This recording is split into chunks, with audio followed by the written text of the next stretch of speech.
Assalamualaikum warahmatullahi wabarakatuh. Perkenalkan, nama saya Safiatul Ayati dari Kampus Universitas Nurul Huda Oku Timur. Prodi Pendidikan Ekonomi semester 5B, mata kuliah Ekonomi Syariah, NIM 1972030. Dosen pengampu Fokus Sinta BMI. Saya akan menerangkan materi yang berjudul Ekonomi Syariah. Baiklah, jangan lupa nonton ya teman-teman. Di sini saya akan menerangkan pergaulan melacak fondasi ekonomi syariah, pengertian syariah, dan beberapa istilah yang berdekatan pada hukum Islam tidak ditemukan sama sekali di dalam Al-Quran dan literal Arab.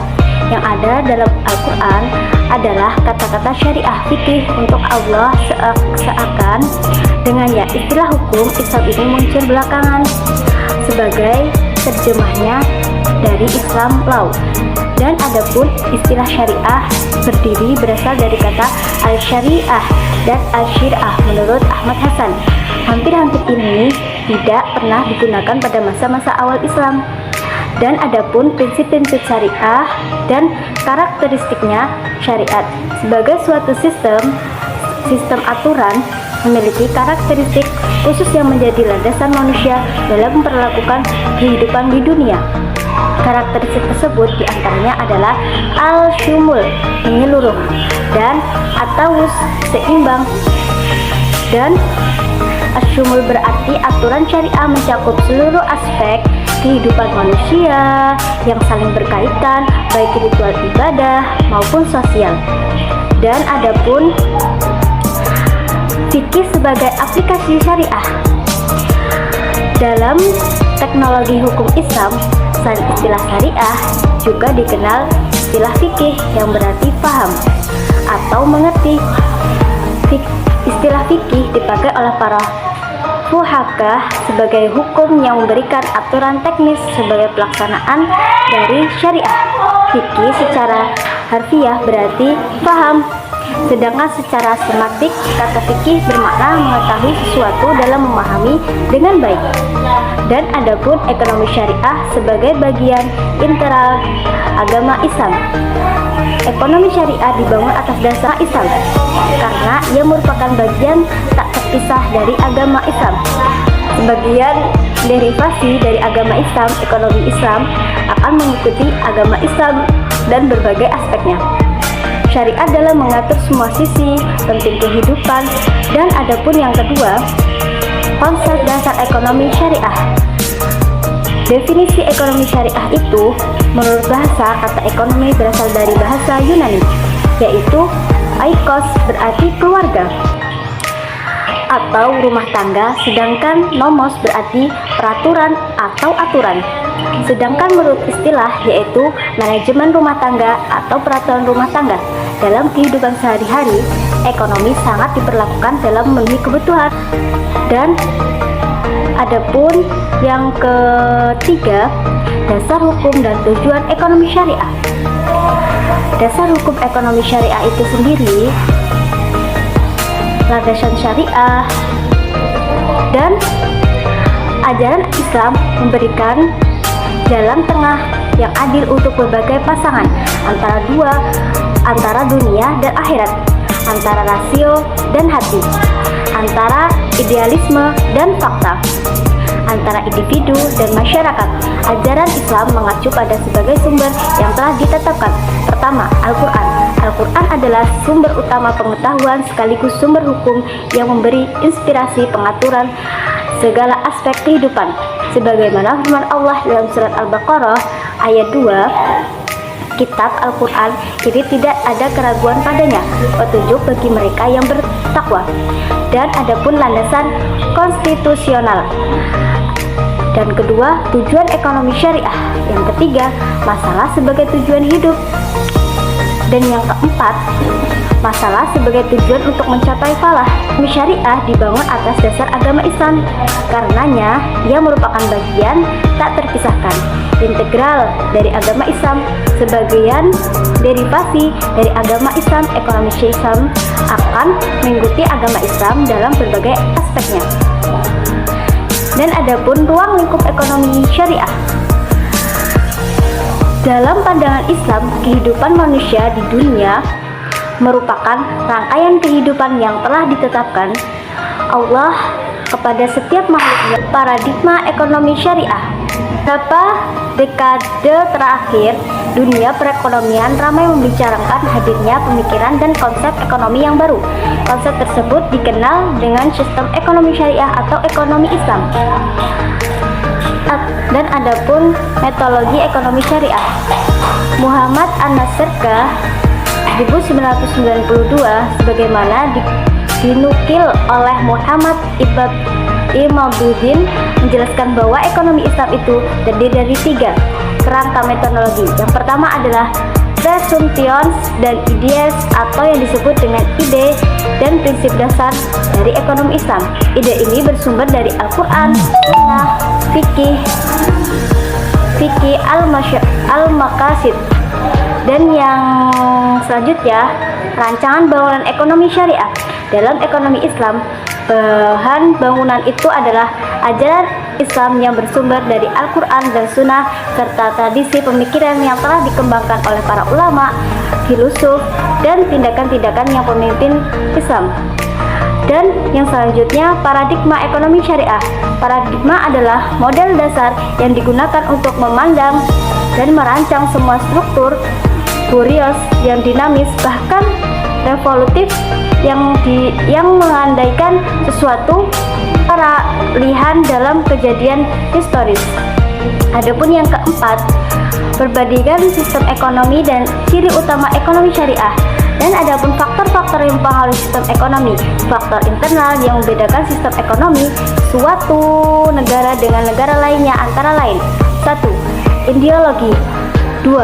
Ideologi negara. 2. Sistem politik. 3.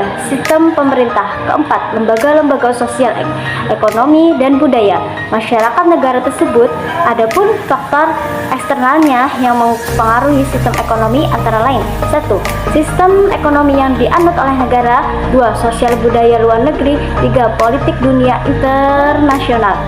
Dan adapun yang ke-1, ragam sistem ekonomi dunia. Yang kedua, prinsip-prinsip ekonomi, kapasitas ekonomi sosial dan ekonomi Islam syariah. Dan adapun prinsip dari ciri utama sistem ekonomi syariah ada 5. Yang pertama, tauhid, keesaan Tuhan. Dan adapun yaitu konsep harta dan kepemimpinan dalam Islam. Pengertian harta dan kepemimpinan dalam Islam. Yang pertama, pengertian harta. Apa sih pengertian harta itu? Harta dalam bahasa Arab disebut al-mal yang berasal dari kata ma'al yaumul mailan yang berarti condong, bercenderung, dan miring. Harta sendiri berarti kekayaan, properti, aset, barang, dan artinya yang sejenisnya. Berdasarkan kamus Lisanul Arab karya Ibnu Mazun bahwa mal harta berasal dari kata kerja mawala yang dapat didefinisikan sebagai sesuatu yang dimiliki. Dan adapun pengertian kepemimpinan. Kepemimpinan dalam bahasa Arab disebut al-milk atau al-mikiyah. Kata al-mikiyah ini berasal dari kata al-mik. Bentukan dari kata malaka yamiliku malkan wa mulkan wa milkan. Maka artinya menguasai atau memiliki. Dan adapun unsur-unsur sistem hak memiliki dalam ekonomi syariah. Yang pertama, kepemimpinan individu. Yang kedua, kepemimpinan umum. Yang ketiga, kepemimpinan negara. Dan adapun sebab-sebab pemikiran dalam ekonomi syariah. Hak memiliki kepemilikan dalam Islam adalah hubungan antara manusia dengan harta yang ditetapkan oleh Allah, di mana manusia memiliki kewenangan khusus untuk melakukan transaksi terhadap harta tersebut sepanjang tidak ditemukan hal yang melarangnya. Kepemimpinan adalah suatu yang dimiliki oleh manusia, baik berupa harta, benda, zat, atau nilai manfaatnya.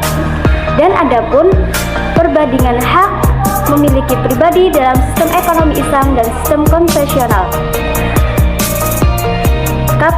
Kapitalisme adalah sistem ekonomi yang berasal kepentingan kepribadian, di mana nilai produksi dan konsumsi semata-mata untuk memperoleh profit. Sistem kapitalisme sama sekali tidak mengindahkan kesejahteraan sosial, kepentingan bersama, kepemilikan bersama ataupun yang memacamnya. Asas kapitalisme adalah kepuasaan sepihak alias setiap keuntungan adalah milik pribadi. Adapun yang keenam, prinsip konsumsi dalam Islam. Pengertian konsumsi berasal dari bahasa Inggris yaitu to konsumen atau bahasa Belanda yakni konsumsi yang berasal dari memakai atau menghabiskan. Konsumsi ialah suatu kegiatan yang bertujuan mengurangi atau menghabiskan daya guna suatu benda baik berupa barang ataupun jasa untuk memenuhi kebutuhan dan kepuasaan secara langsung.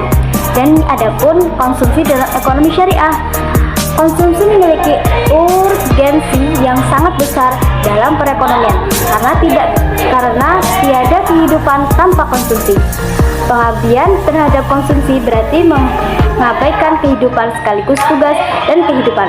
Manusia diperintahkan untuk mengkonsumsi pada tingkat yang layak bagi dirinya, keluarganya, dan orang paling dekat di sekitarnya. Dan adapun masalah sebagai tokok ukur konsumsi dalam ekonomi. Dalam ekonomi syariah, secara umum konsumsi didefinisikan sebagai penggunaan barang dan jasa untuk memenuhi kebutuhan manusia. Dalam ekonomi Islam, konsumsi juga memiliki pengertian yang hampir sama, tapi ada perbedaan yang melingkupi. Perbedaan yang berdasarkan adalah tujuan mencapai dari konsumsi dan cara mempercapaikan yang harus memenuhi kaidah syariah Islam.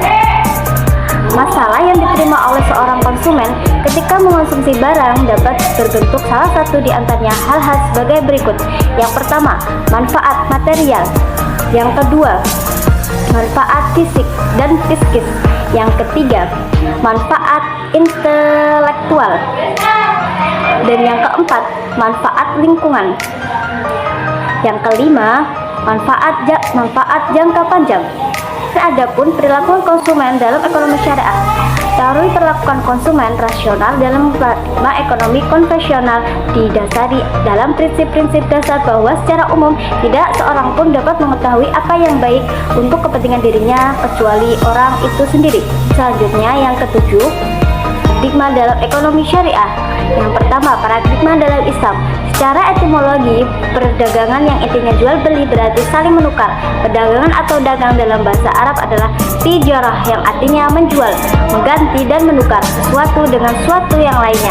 Para ulama menyamakan ini dengan istilah jual beli atau al-badi wa asyishira. Yang selanjutnya, mahad Islam dalam perdagangan. Yang ketiga, prinsip dasar perdagangan dalam Islam. Selanjutnya yang ke-8, konsep dan fungsi kebijakan fiskal dalam ekonomi Islam. Pengertian kebijakan fiskal adalah kebijakan pemerintah untuk mengubah pengeluaran dan penerimaan pemerintahan guna mencapai kestabilitas ekonomi atau untuk mengolah perekonomian kondisi yang lebih baik. Dan adapun bentuk kebijakan fiskal itu sendiri dapat dibedakan menjadi dua golongan. Yang pertama, stabil otomatik, yaitu bentuk-bentuk sistem fiskal yang sedang berlaku secara otomatik cenderung menimbulkan kestabilan dalam kegiatan ekonomi. Adapun instrumen fiskal dalam ekonomi syariah, ada beberapa instrumen, di antara lain ada zakat, yang kedua pajak, dan yang ketiga wafak, dan yang keempat pengelolaan aset strategi, utang politik berupa suku. Dan adapun yang kesembilan adalah konsep dan fungsi kebijakan moneter. Pengertian kebijakan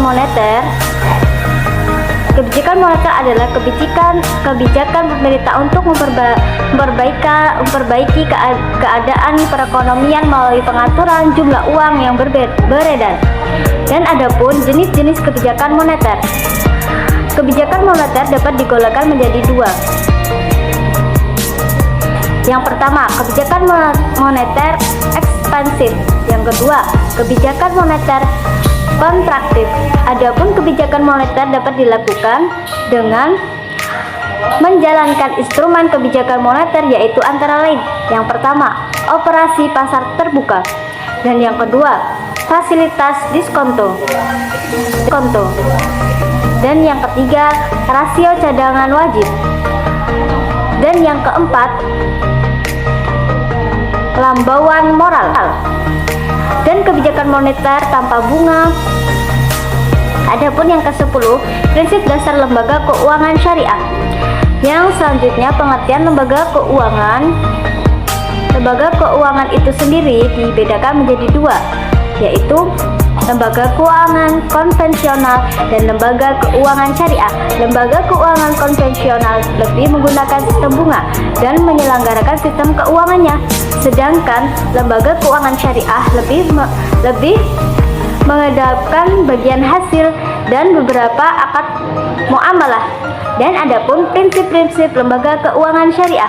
Yang pertama, bebas dari unsur maisir, gohor, dan riba.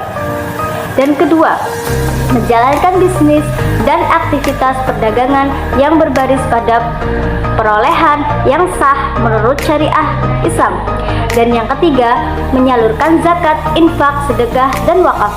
Dan adapun jenis-jenis lembaga keuangan. Yang pertama, perbankan syariah, dan kedua, angsuran syariah, dan ketiga, pasar modal syariah, dan yang keempat, reksadasi syariah, dan yang kelima, perdagangan syariah. Yang keenam, baitul wali tanwin dan koperasi syariah. Dan adapun prinsip manajemen dalam lembaga keuangan syariah. Akad-akad muamalah dalam lembaga keuangan syariah. Dan selanjutnya yang ke-11, riba, gahar, dan maisir dalam Islam. A. Riba. Definisi riba adalah tambahan pada suatu yang dikhususkan. Abu Hanifah mendefinisikan riba sebagai melebihkan harta dalam suatu transaksi tanpa pengganti atau imbalan. Maksudnya, tambahan terhadap barang atau uang yang ditimbul dari suatu transaksi utang piutang yang harus diberikan oleh pihak yang beruntung pada pihak berpiutang pada saat jatuh tempo. Adapun sejarah riba. Apa sih sejarah riba itu sendiri? Riba tidak hanya menjadi persoalan pada masyarakat Islam, tetapi juga berbagai kalangan di luar Islam pun memandang serius permasalahan riba. Apabila dinurut secara sejarah, riba telah menjadi bahasan di kalangan Yahudi atau Yunani, Romawi, dan kalangan Kristen yang memiliki pandangan tersendiri dari masa ke masa mengenai riba. Dan selanjutnya, pelanggaran riba dalam Al-Quran. Keharaman riba ini dapat dijumpai dalam ayat-ayat Al-Quran dari dalam hadis-hadis Rasulullah SAW. Para musyafir mengatakan bahwa proses keharaman riba disyariatkan Allah SWT secara terhadap. Dan adapun tahap pertama, Allah SWT menunjukkan bahwa riba bersifat negatif serta menolak anggapan bahwa pinjaman riba yang pada zahirnya menolong mereka yang memperlakukan sebagai suatu perbuatan yang mendekatkan diri atau tabar kepada Allah SWT. Tahap kedua, Allah SWT telah memberikan syarat tentang keharaman riba melalui kacamata terhadap praktik riba di kalangan masyarakat Yahudi, dan akan memberikan balasan yang keras kepada mereka yang mempraktikkan riba. Tahap ketiga, Allah SWT mengharamkan salah satu bentuk riba, yaitu ia bersifat berlipat ganda dengan larangan yang tegas. Karena pada masa terbuat praktik mengambilkan bunga dengan tingkat yang cukup tinggi banyak dipraktekkan oleh masyarakat. Hal ini disampaikan oleh Allah SWT. Dan adapun konsep garar. Konsep garar tersebut adalah ketidakpastian. Maksud ketidakpastian itu apa? Dalam transaksi muamalah adalah ada suatu yang ingin disembunyikan oleh sebelah pihak dan hanya boleh menimbulkan rasa ketidakpastian serta penganiayaan kepada pihak yang lainnya. Dan adapun al-gharar adalah kurangnya menjelaskan tentang keadaan barang, objek, kuantitas, dan barang. Adapun konsep garar ada 4. Yang pertama, yaitu game. Yang kedua, zero sum game. Yang ketiga, normal X height. Yang keempat, basic complete. Dan yang ketiga, konsepsi maisir. Konsepsi maisir adalah hal ketiga yang dilarang dalam Islam selain riba dan gharar. Ada maisir atau girar secara harfiah bermakna judi. Secara teknis, maisir adalah setiap permainan yang di dalamnya disyaratkan sesuatu berupa materi yang diambil dari pihak yang kalah untuk pihak yang menang. Suatu perbuatan dapat dikategorikan judi jika memenuhi 3 unsur berikut. Yang pertama, taruhan harta atau materi yang berasal dari kedua pihak yang berjudi. Dan yang selanjutnya, yang kedua, permainan yang digunakan untuk menentukan pemenang dan yang kalah. Dan yang selanjutnya, yang ketiga, pihak yang menang mengambil harta sebagian atau menyeluruhnya. Yang terjadi taruhan sedangkan pihak yang kalah kehilangan hartanya. Jika 3 syarat tersebut terpenuhi, termasuk kategori judi dan Islam mengharamkannya.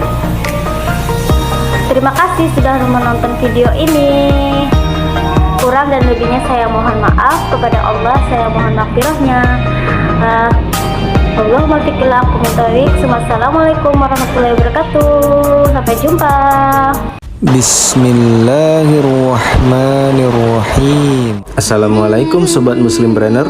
Allah subhanahu wa ta'ala telah mengharamkan riba sebagaimana firman-Nya, wa ahallallahu al-bai'a wa harramar riba, dan Allah menghalalkan jual beli dan mengharamkan riba. Quran surat, tahukah Anda bahwa banyak akad riba terjadi dalam kehidupan sehari-hari yang kadang kita tidak sadar ternyata itu termasuk riba. Apa saja itu? Sebelum membahas contoh-contoh riba dalam kehidupan sehari-hari, saya sarankan Anda menonton video saya sebelumnya yang berjudul Ngobrolin Macam-Macam Riba, biar nanti.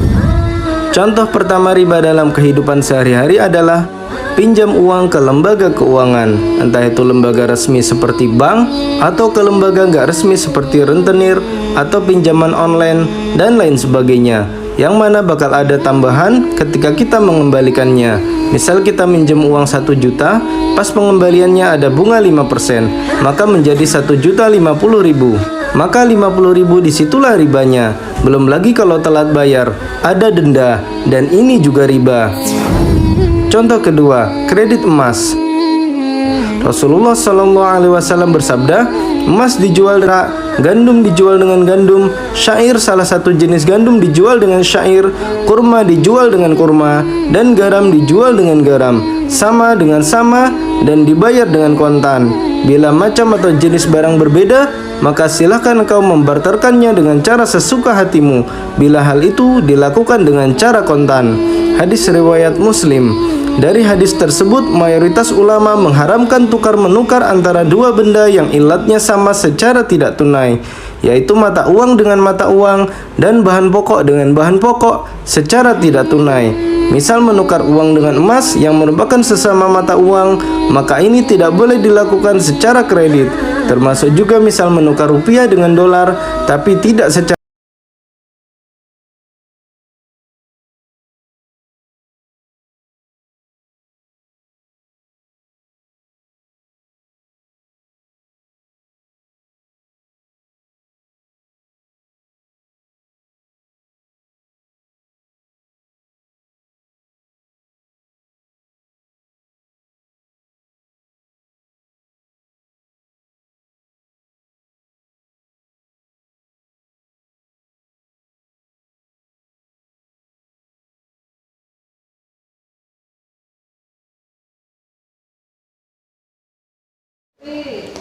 Bismillahirrahmanirrahim.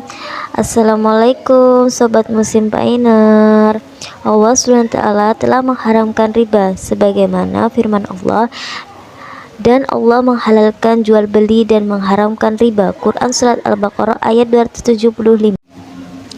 Tapi tahukah Anda bahwa banyak akad riba terjadi dalam kehidupan sehari-hari yang kadang kita tidak sadar ternyata itu termasuk riba? Apa saja itu?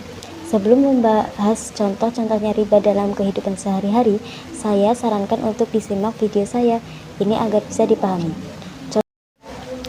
Contoh pertama riba dalam kehidupan sehari-hari dalam pinjam uang ke lembaga keuangan, entah itu lembaga resmi seperti bank atau ke lembaga tidak resmi seperti rentenir atau pinjaman online dan lain sebagainya. Bakal ada tambahan ketika kita mengembalikannya. Misal kita meminjam uang 1 juta, pas kembaliannya ada bunga 5%, maka menjadi 1.050.000, maka 50.000 disitulah ribanya. Belum lagi kalau telat bayar ada denda, dan ini juga riba. Contoh kedua, kredit emas. Rasulullah SAW bersabda, emas dijual dengan emas, perak dijual dengan perak, gandum dijual dengan gandum syar'i, salah satu jenis gandum dijual dengan syar'i, kurma dijual dengan kurma, dan garam dijual dengan garam, sama dengan sama, dan dibayar dengan kontan. Bila macam jenis barang berbeda, maka silakan engkau membatalkannya dengan cara sesuka hatimu. Bila hal itu dilakukan dengan cara kontan, hadis riwayat Muslim.